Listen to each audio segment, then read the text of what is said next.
Alam nyo ba, si Daddy talaga yung tipo ng tao na hindi mahilig mag-request para sa sarili niya.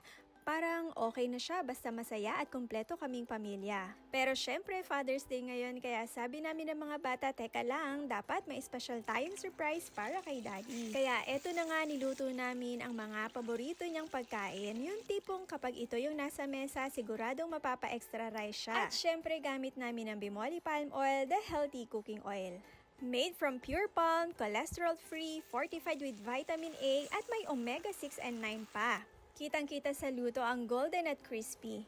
At ang gusto ko sa Bimoli Palm Oil, consistent ang quality niya kaya hindi nako-compromise ang flavor ng mga paborito naming pagkain. Hindi man laging nasasabi ni Daddy, ramdam namin kung gaano siya kasipag at kung gaano niya kamahal ang pamilya namin. Kaya nga ngayong Father's Day, deserve na deserve niya to. Kaya tara, i-celebrate natin si Dad sa pagluluto ng paborito niyang pagkain gamit ang Bimoli Palm Oil. Available ito sa supermarkets at online stores.